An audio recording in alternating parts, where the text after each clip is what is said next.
분단 영화를 통해서 우리 한국의 분단 현실을 짚어보는 이 시간, 이번에는 무산일기, 댄스타운, 풍산계 등 일련의 문제적 분단 영화들을 통해서 한국의 분단 현실을 좀 더 깊이 들여보도록 하겠습니다. 제가 일각에서 말씀드렸듯 무산일기에 대한 이재복 교수의 리뷰, 제가 이 강의를 준비하면서 꼼꼼히 한번 읽어보니까 참고할 만한 대목들이 적지 않아서 여러분들에게 몇 대목은 구체적으로 소개해야겠다는 그런 마음을 먹었습니다. 자, 제가 약간 좀 단조롭기도 하니까요. 좀 변화를 주기 위해서 한번 오랜만에 일어나 보도록 하겠습니다. 이재복 교수는 이 리뷰를 하면서 이런 제목을 달았습니다. 실존은 어두운 싸움의 기록이다. 그러면서 무산일기에 대한 리뷰를 펼쳐나가는데요. 첫 대목에서 이런 문제제기를 합니다. 박정훈 감독의 무산일기를 보고 난 후 탈북이라는 말의 의미가 내려서 떠나지 않았다.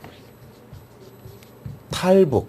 자, 여기서 중요한 건 탈이죠, 탈.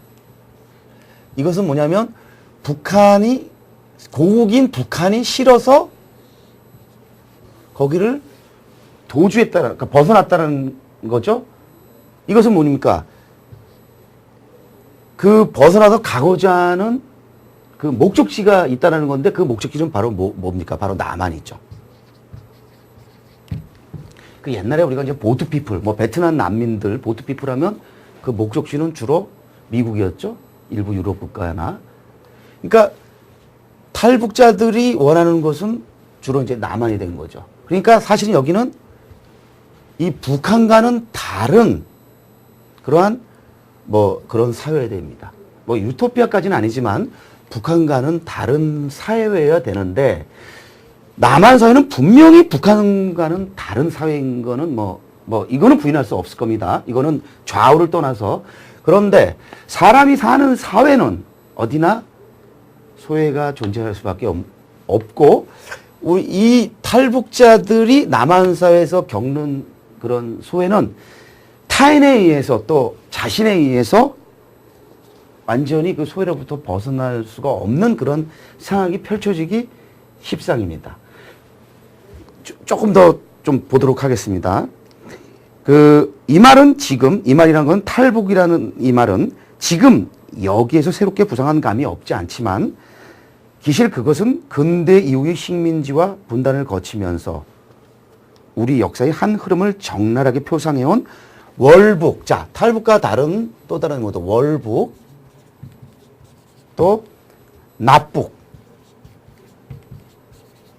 또 월남, 이런 어휘들과 같은 연속선상에 있는 말이라고 할 수 있을 것이다. 그렇죠. 사실 여태까지는 월북 현실, 예를 들면 납북 현실, 월남, 이것이 굉장히 중요했는데, 분단 현실과 연관해서 언제부터인가 2000년, 특히 2000년대를 거치고 2010년대를 거치면서는 이제는 이 탈북 문제가 아주 굉장히 우리 사회에 큰 문제가 됐는데, 바로 이 탈북한 한 청년, 정승철의 삶을 추적한 영화가 바로 새삼스럽게 탈북이라는 문제를 이 평론가이자 교수인 이재복 이 필자에게 환기시켰다는 의미, 그런 의미입니다. 그러면서 조금 논지를 펼쳐나가는데요. 이 자리에서 이 논지를 다 소개할 수는 없고요. 중요한 대목 몇 군데만 소개하도록 하겠습니다. 이재복 교수는 이렇게 말합니다. 남한 사회에서 무엇보다 이들의 삶, 즉 탈북자들의 삶을 힘들게 하는 것은, 여기서는 이제 영화 속에서는 승철과 경철이죠. 두 명으로 대표되는데, 대조적인 듯한 삶을 살아가지만 사실 어렵기는 매한가지입니다. 살아남기 위해서 정말 몸부림치지 않으면 안 되는. 근데 사실 경철의 삶은 조금 더 야비하고 사실은 좀 문제가 좀 있죠. 반면에 승철은 어떻게든 올바른 길로 열심히 밑바닥 삶이 있지만 살아가 보려고 하는데 잘 안 되는, 그 두 인물이 결국에 가서 이제 나중에 이제 이렇게 만나게 되는데요. 친구다 보니까 그들의 삶을 힘들게 하는 것은 이들을 진정한 타자로 인정하지 않는다는 점일 것이다. 즉 뭐냐? 남한 사회가 이 탈북자들을 포용하기보다 전폭적으로 포용하기보다는 완전히 뭐랄까요? 그 일종의 차별을 한다는 그런 겁니다. 그러면서 예를 들면은 타자로서 인정하지 않는다라는 거야. 진정한 타자로서. 아, 우리와 같은 인격체, 우리와 같은 또 생활인으로서 인정하는 것이 아니라 그들을 자꾸 이렇게 개토화시킨다랄까요? 이렇게 차별화시키면서 이들에게 계속 소외감을 조장시킨다는 거죠. 더 강화시켜준다는 거죠. 물론 이들 스스로가 그러한 그 소외감을 강화시키는 측면도 있긴 있습니다만은 우리 남한 사회가 그렇게 한다라는 것을 부인할 수는 없을 것입니다. 그래서 이 감독, 우리 이재복 교수는 무산일기라는 영화를 한마디로 이렇게 정의 내립니다. 바로 관계성의 회복을 위한 순정한 시도라고요. 그러니까 이들이 원하는 관계를 맺지 못하는 것에 대한 안타까운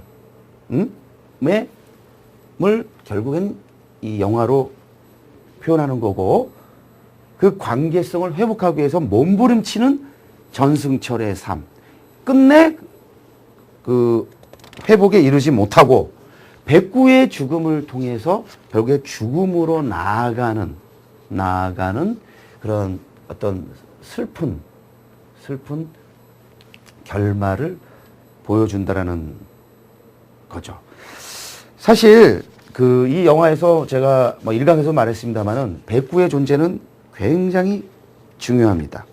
왜냐하면 승철은 어떻게든 자기가 먹고 살기 힘든데도 백구는 먹여 살리려고 애쓰고, 또 경철은 백구를 어떻게든 팔아서 없애려고 하죠. 그래서 이 백구라는 동물을 두고서 결국에 두 인물이 아주 갈등을 겪는데, 이 이재복 교수는 승철과 경철을 표면적으로는 대립되지만 그 이면을 들여다보면 사실은 대립된다고 볼 수 없다라고 해석을 내립니다. 즉 뭐냐면 백구에 대한 두 사람의 행위는 모두 살기 위한 실존적인 절박함에서 비롯되는 것인데, 승철에게 절박한 것은 관계성을 회복하는 일이라면 경철에게는 그것은 돈을 버는 일이기 때문이라는 것입니다. 이렇게 해석을 내리면서 이재복 교수는 문제의 심각성은 바로 관계성의 회복이 사람이 아니라 백구라는 데 있다라고 말합니다. 즉 사람이나 사회의 관계성 회복이 불가능하기 때문에 그 대안으로 등장한 존재가 백구인데, 결국에 백구가 죽는다는 것은 무엇이겠습니까? 승철에게 관계성의 회복은 불가능한 미션 임파서블이며, 그로 인해서 결국에 백구의 죽음은 결국에는 그 승철의 죽음을 나타내는 기호라고 할 수 있을 거라는 거죠. 아스팔트 위에 피 흘리며 쓰러져 있는 백구의 시체에서 승철은 자기 자신의 모습을 보았을 것이다 라고 이재복 교수가 말하는데, 그것은 아마 여러분도 동의할 것입니다. 자, 여러분 이 영화 아직 보시지 않은 분이 많으실 것 같은데, 제가 뭐 서비스로 이 영화에 뭐 백구가 죽는 장면이라든지 일부 장면들을 뭐 서비스 하겠습니다만은, 여러분 이 영화 무산일기 꼭 구해서 한번 보시기를 강권합니다. 왜냐면 혹시 그런 승철의 소외에 우리가, 저를 포함한 여러분들이 또 일조한 것은 아닌가라는 반성의 계기를 갖기 위해서라도 저는 이제 이 무산일기를 한번 보기를 원하는데, 좀 이렇게 거창하게 제가 이렇게 말씀드리니까 너무 부담스러워 하실 수 있을 것 같은데, 그럴 건 없습니다. 이 영화 충분히 이렇게 상업영화라고 단정 짓긴 뭐하지만은 아주 재미나게 볼 수 있는 그 요소들이 곳곳에 깔려 있습니다. 그리고 사실 이 이재복 교수도 그 여기서 저기 진단했듯이요. 그 탈북자들의 삶에 초점을 맞추긴 했지만 그것이 꼭 탈북자라는 어떤 특수하게 국한된 존재들의 이야기라고 느껴지지 않고 지금 여기를 고통스럽게 살아가고 또 살아내고 있는 사람들의 모습과 우리 사회의 이중적이고 위선적인 모습을 리얼하게 보여주고 있는 어떤 보편성을 지니고 있는 이야기라고 느껴진다고 말하는데 여러분이 아마 그 이재복 교수의 이런 진단에 동의할 거라고 봅니다. 사실 저 이 무산일기를 보면 여러분 그 우석훈 교수가 써서 우리 베스트셀러가 됐었던 88만 원 세대가 떠오를 겁니다. 사실 승철의 삶이라는 것은 탈북자라는 어떠한 이 현실만 없으면 어떻게 보면은 지금 안정된 직장을 갖지 못하고 백수로 살아가는 또 직장을 가졌다고 했자마자 비정규직으로 88만 원이라는 정말 가슴 아픈 액수로 살아가야 되는 오늘날의 그 청춘들과 굉장히 닮아 있다라는 생각도 하게 될 겁니다. 그런 점에서 여러분이 이 영화를 보면서 아마 예상치 못한 공감대도 맛볼 수 있지 않을까 이런 생각을 해 봅니다. 사실 무산일기는 이제 한국 영화의 이제 한국의 독립 영화의 어떤 위상을 국제적으로 제고시켰는데요.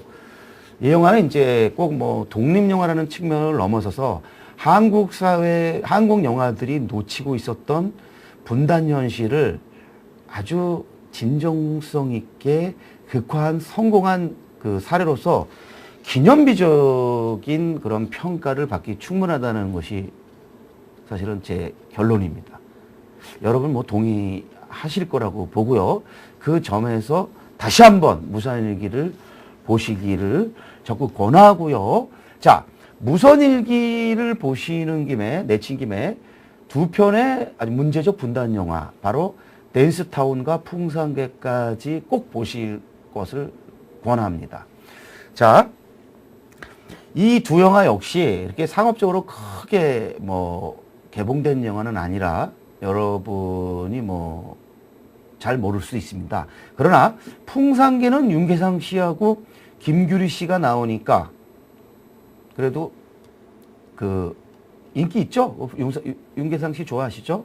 또 김규리 씨도 뭐 미인도를 비롯해서 굉장히 주목할 만한 활약상을 보이기 때문에 여러분이 이제 댄스타운보다는 풍산개를 좀 익숙할 거로 봅니다만은 이 댄스타운은 무산일기와 더불어 2011년도에 세계 영화제에서 가장 널리 가장 뜨겁게 부름을 받은 영화 중에 한 편입니다.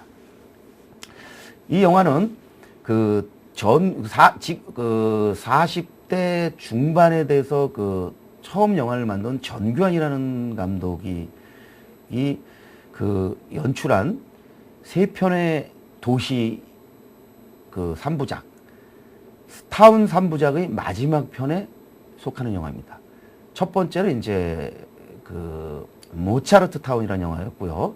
두 번째는 이제 애니멀 타운이라는 영화였는데 이 타운 3부작을 약 3년 만에 2008년에서 2009, 2010년 3년 만에 만들어냅니다.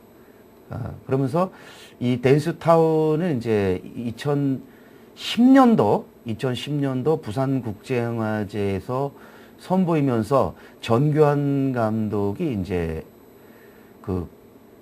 국내외적으로 큰 주목을 받는데 어떤 결정적 계기가 주어지고요. 이 댄스타운이 2011년도 베를린 영화제 파노라마 섹션에 초청받는데 그 이후로 2011년을 거치면서 댄스타운 하나로든 아니면 타운 3부작으로든 약 30곳 가까운 영화제로부터 초청을 받았고 결국 1, 2주에 한 번씩 그 영화가 그 댄스타운이 그 세계 무대를 이제 돌았다라는 건데요. 이런 화제작임에도 불구하고 여러분은 아마 거의 보시지 않았을 거라고 봅니다. 이 영화는 댄스타운은 도시의 그리움을 컨셉트로 삼습니다. 이정림, 리정림이라는 탈북 여성의 이제 사연이 그 중심에 놓이는데, 그 감독은 차별당하는 그녀의 모습을 통해 남한 사회를 들여다보는 나이브한 시선을 배제하고 그 대신 자본주의 향락과 그에 따른 고통을 모두 경험하는 그녀에게서 남한이나 북한이나 당면한 삶에 맞서는 태도는 크게 다를 것이 없다라고 이제 주장을 펼치는데, 여러분이 이제 그런 주장에 상당 정도 동감할 수 있을 거라고 봅니다. 물론 댄스타운은 보기 만만한 영화는 아닙니다. 기본적으로 전규환 감독은 그 굉장히 도발적으로 영화를 만드는 그런 감독입니다. 애니멀 타운, 모차르트 타운, 뭐 댄스타운 어느 영화 하나 도발적 시퀀스, 그리고 나아가서는 도발적인 어떤 묘사까지 주저하지 않는데요.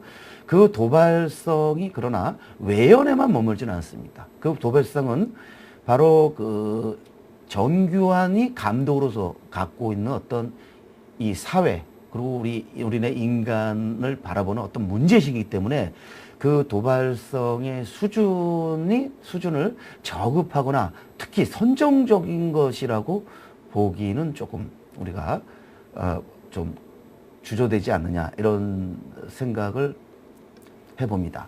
자, 그 무산일기와 마찬가지로 무산일기에서는 이제 전승철의 일상을 통해서 분단 현실을 그렸다고 말씀드렸는데, 여기서의 분단 현실은 바로 그 여주인공 리정림의 그 사연을 통해서 그 분단 현실이 전달이 되죠.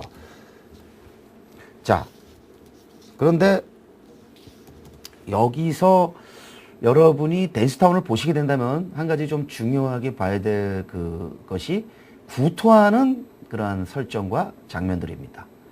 그 극중 리정림, 여주인공 리정림은 그 구토를 적지 아니하는데, 그 구토가 드러내는 어떤 그 의미, 그 기회는 아무래도 뭐겠습니까?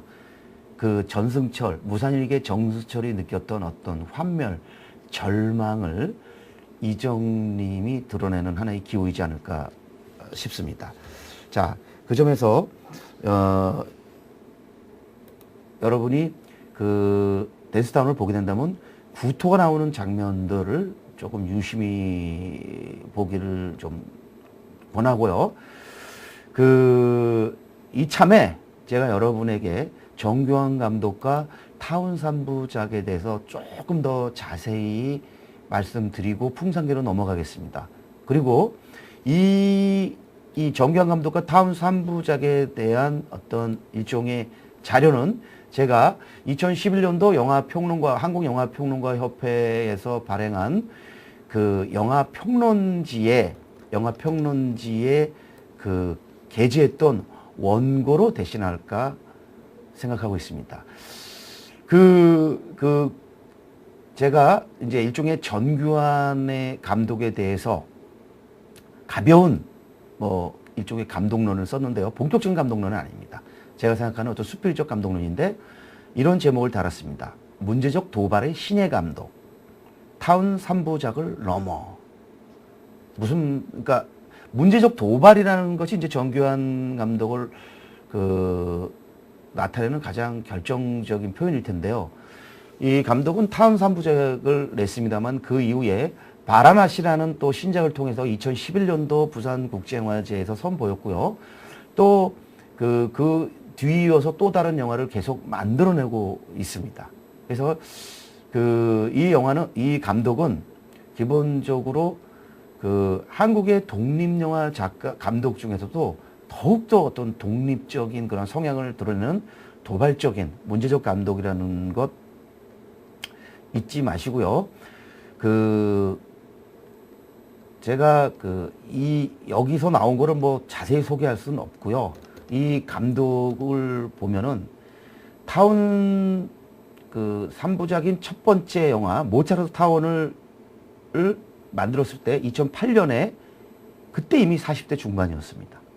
그리고 20대 중반에 그 첫 번째 영화를 냈으니 늦가기 신예인 거고, 그러다 보니까 우리가 이 감독을 그 정경 감독을 말할 때마다 뭐 혜성같이 느닷없이 갑자기라는 표현을 쓰게 되는데, 제가 바로 그런 측면에 맞춰서 원고를 썼으니까 한번 참고해 보시길 바랍니다. 그리고 모차르트 타운과 그 애니멀 타운이 과연 어떤 영화인가에 대해서는 뭐 이 자리에서 이렇게 구체적으로 소개하기는 조금 좀 시간도 그렇고 여러 가지로 좀 주저가 됩니다. 그러니까 제가 이제 자료로 제시하는 그 이 원고를 통해서 아, 정규환 감독이 이런 감독이구나. 그리고 또 그의 타운 3부작이 이런 영화이구나. 요 정도를 이해해 주시면 뭐 감사하겠습니다. 사실 이 댄스타운을 제가 처음 보게 된 거는 이제 2011년도 베를린에서 보게 된 건데요.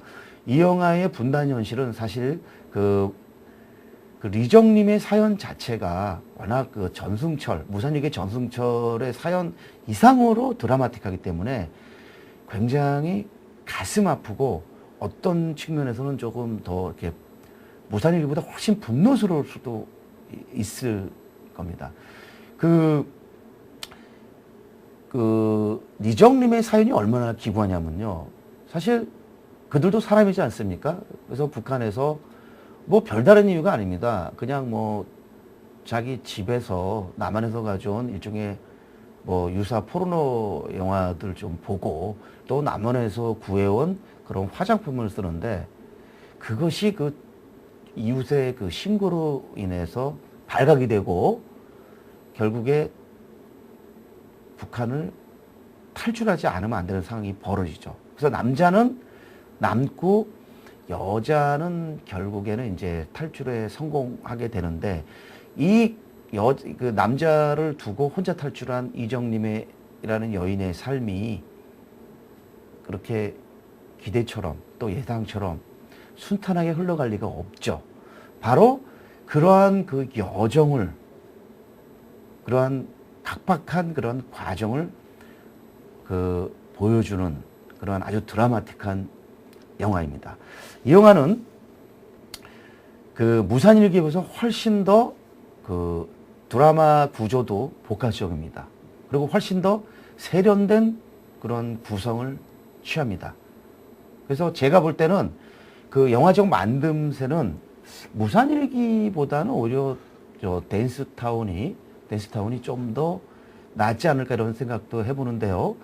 댄스타운의 그 이야기는 전승철의 사연보다 사실은 좀 더 그 극단적인 측면이 없지 않아 있습니다. 그래서 제가 볼 때는 댄스타운이 무산일기에 비해서 좀 뒤처지는 게 그 무산일기의 그 보편적 설득력을 획득하는 데까지는 나아가지 못하지 않느냐. 그래서 페스티벌 서킷, 이른바 해외 영화제를 통해서는 뭐 무산일기만큼의 그 무산일기 이상의 큰 인기를 누렸지만, 무산일기가 누렸던 것과 거뒀던 것 같은 어떤 수상의 그러한 어떤 쾌거는 그 댄스타운은 그렇게 거두지는 못하죠. 물론 더러는 상을 몇 군데 받습니다. 상을 받긴 받지만 그 무산일기처럼 뭐 가는 데마다 상 받으면서 20개 가까운 상을 받는 그런 쾌거를 이루지는 못한다는 겁니다. 그렇다고 해서 뭐 댄스타운이 영화가 뭐 무산일기보다 많이 떨어진다는 그런 의미는 아닙니다.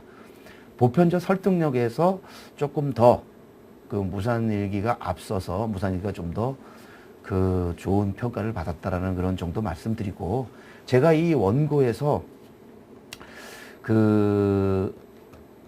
과연 전규환 감독의 다름이 무엇인가에 대해서 이제 질문을 던지고 그 다름에 대해서 좀 구체적으로 피력해 봤는데요. 이 지명 관계상, 시간 관계상 여기서 뭐 구체적으로 소개하지는 않겠습니다. 이 한번 대목을 꼭 꼼꼼히 읽어보시면서 그 전규환 감독의 영화 세계에 대한 이해를 심화시키기를 기대하고요. 감독은 이렇게 말합니다. 다를 게 없다면 더 이상 영화를 만들지 않겠다. 저하고 만나서 뭐 짧은 인터뷰를 했었는데 그런 얘기를 하더라고요. 자기가 영화를 만들게 된 거는 그냥 영화를 만드는 감독들이 너무 폼 잡는데 그 폼 잡는 게 꼴 보기 싫었대요. 그는 뭐 어떤 영화적 배경이 없습니다. 학교에서 영화를 배운 것도 아니고 그리고 무슨 뭐 단편 영화를 통해서 무슨 뭐 인기를 누렸던 것도 아니고 영화적 배경이 거의 없습니다. 그냥 배우 매니저나 뭐 다른 일 하면서 어깨너머로 이제 영화 수업을 했는데 그때 어깨너머로 그 정교환 감독에게 영화를 배우게 한 사람이 바로 김기덕 감독입니다. 풍산계의 전재원 감독이 바로 김기덕 감독이 배출한 으뜸 제자 중에 한 명인데요. 뭐 전규환 감독을 김기덕 감독의 제자라고는 말하지 않습니다만은 본인 입으로도 그리고 김기덕 감독도 그런데 정규환 감독은 인터뷰에서 분명히 밝히더라고요. 자기가 만약에 영화제 수업을 받았다면 자기의 가장 큰 영향을 주는 사람은 한국에서는 김기덕 감독인 것이 분명하다라고 인정을 하더라고요. 그렇지만 그는 김기덕 감독의 영화를 흉내내거나 그의 영화에게 무슨 뭐 오마주를 바치거나 하는 것에는 일체 관심이 없습니다. 남들이 하지 않았던 그런 도발적이면서 파격적인 소재를 자기만의 아주 파격적이고 도발적이고 어떻게 보면 좀 선정적이라는 비판을 받을 수도 있을 정도의 어떤 도발적인 저는 선정적이라고 보지는 않습니다만은 일부에서 그렇게 비판을 할 수 있을 정도의 도발적이고 거침없는 스타일을 통해서 그 영화를 표현하는데 그 바라나시에서도 마찬가지죠. 그 멜로드라마인데 아주 뭐 그 성의 묘사가 그 어떤 포르노 영화에 못지 않습니다. 물론 포르노 영화처럼 무슨 뭐 섹스 무슨 구체적으로 뭐 성기를 노출시키고 성기를 뭐 삽입하고 뭐 이런 것을 보여주는 건 아닙니다만은 거침없이 성기들을 보여주고 벗은 나신을 정말 어떤 주저함이 없이 어떤 자기 검열도 없이 보여주죠. 사실 한국의 많은 감독들은 그 성의 묘사를 할 때마다 자기 검열을 하곤 합니다. 그래서 이상한 앵글로 그 성기 노출, 이런 채모 노출을 아주 안 하려고 무던히 애를 쓰고 하는데 정경 감독은 그런 점에서는 아무런 거리낌이 없습니다. 그리고 어떤 경우는 거의 그 성의 묘사 자체가 포르노에 가깝기도 합니다. 그런 점에서 정교환 감독은 그런 성 묘사와 연관된 측면에서 그리고 성적 시선, 성적 그 접근에서도 굉장히 중요한 문제적 감독인데 그 감독이 그 타운 3부작 중에서 분단 현실을 그 이정림이라는 캐릭터를 통해서 보여줬다라는 것. 그것이 또 정경 감독이 갖고 있는 그만의 어떤 영화적 매력이지 않을까 이런 생각을 해 봅니다. 자, 그 2000년에 선보인 그 분단 영화 중 마지막 영화인 풍산계. 여러분, 이 영화는 김기덕 감독의 제자인 전재원 감독이 연출했다고 했죠. 김기덕 감독이 제작을 했습니다. 그리고 말씀드렸던 윤계상, 김규리가 주연을 했고요. 그래서 이 영화는 각본까지도 또 김기덕 감독이 맡았었는데 제작에서 각본까지 맡아서인지 김기덕 감독 영화의 그 향기와 그런 흔적이 굉장히 짙습니다. 그렇다고 이 영화가 김기덕 감독의 아류작이나 모방작이냐? 그건 아닌 듯합니다. 김기덕 감독의 그 냄새는 나지만 나름대로 전재원 감독은 자기만의 어떤 색깔을 입히는 데는 성공을 하지 않았나 이런 생각을 해보는데 제가 개인적으로 만났더니 김기덕 감독이 아닌 전재원 감독 그런 말을 하더라고요. 그 김기덕 감독의 시나리오에서 나름대로 자기가 자기식으로 손을 좀 댔고 김기덕 감독이 써준 그대로 하지는 않으려고 무던히 애를 썼다. 그것은 뭐냐? 그 스승의 역량을 최대한 존중하면서도 그대로 모방하는 것, 그대로 베끼는 데 머물지 않으려고 무던히 애를 썼다. 그런 점에서 우리 이 아름답다라는 영화를 통해서 주목할 만한 데뷔전을 치렀던 전재원 감독의 두 번째 장편 영화인 풍산계는 또 다른 주목을 요하지 않나 이런 생각을 해보는데요. 이 영화는 무엇보다도 그 스토리 라인이 아주 혹할만합니다. 서울과 평양을 단 3시간 만에 오가며 부탁받은 그 무엇이든 성공적으로 배달하는 신비스러운 침묵남, 바로 이게 윤계상이 분한인데 바로 침묵남 스토리입니다. 그러면서 이 침묵남이 풍산인데요. 풍산이 이제 침묵남인데 3시간 만에 북한에서 여자를 하나 그 어떤 부탁을 받고 무사하게 배달에 성공하는데 거기서 그 둘 사이에 묘한 그 어떤 멜로 감정이 발생하면서 이 풍산에게 이 여자를 배달하려고 부탁했던, 물론 남한의 국정원의 도움을 받아서 부탁을 합니다만은 그 남자는 바로 그 여자의 애인이었는데 그러면서 묘한 삼각관계가 펼쳐집니다. 그러면서 이 영화를 보다 보면 역시 그 튀는 발상이 김기덕답다라는 생각을 하게 되는데요. 여러분, 그런 점에서 이 3편의 분단 영화 중에서 가장 드라마틱하고 가장 튀는 극적 설정을 갖고 있는 영화이지 않는가 이런 생각을 해봅니다. 자, 뭐 재밌죠?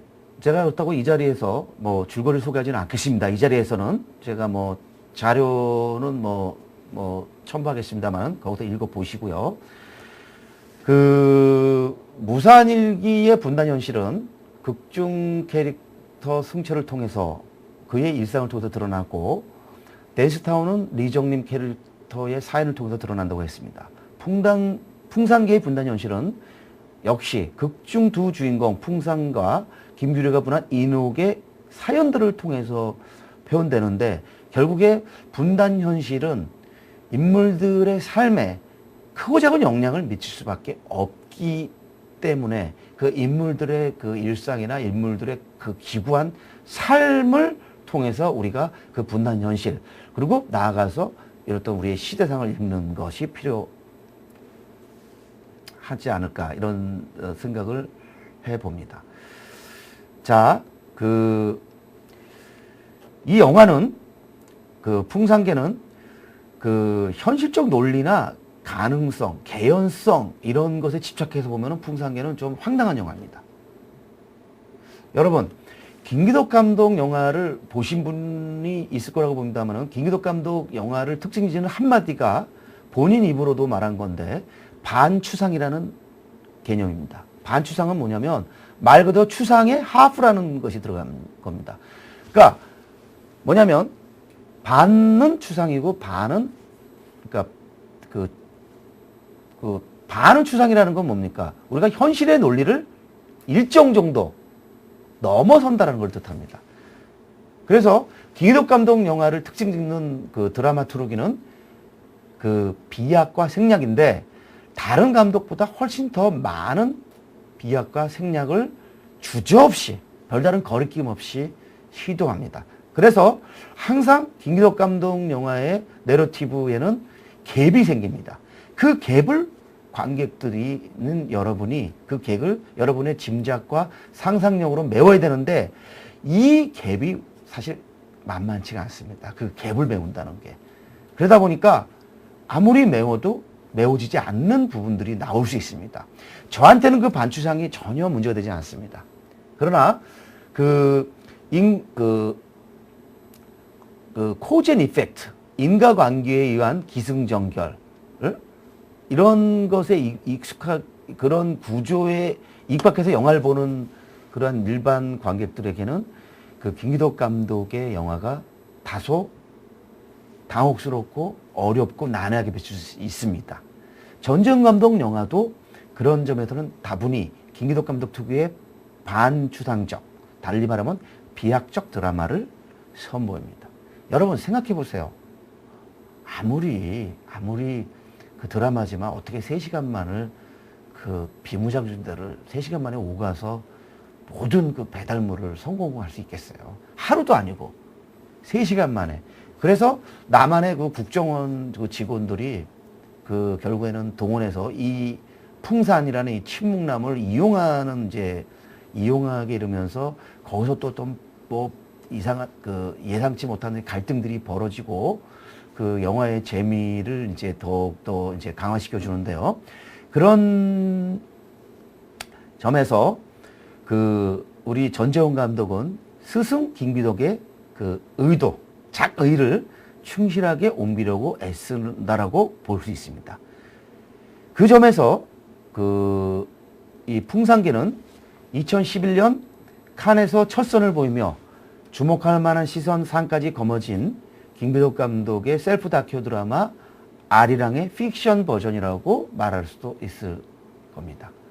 그러니까 김기덕 감독의 그 셀프 다큐 드라마 아리랑과 풍산개를 비교해 보면 하나는 셀프 다큐 드라마니까 다큐멘터리 성격이 강하지만 그 다큐 드라마임에도 불구하고 그 영화에서 보이는 픽션적 비약이 우리 풍산개의 어떤 반추상적 비약적 드라마랑 이렇게 접목되는 부분이 있기 때문에 그 두 영화를 같이 보는 것이 영화 이해에 풍산개 이해에 도움이 되고, 보시다 보면 아리랑의 픽션 버전이다라는 것, 풍산개가 저의 어떤 이런 어떤 해석에 대해서 여러분이 크게 반감을 갖지 않을 거라는 그런 기대를 해봅니다.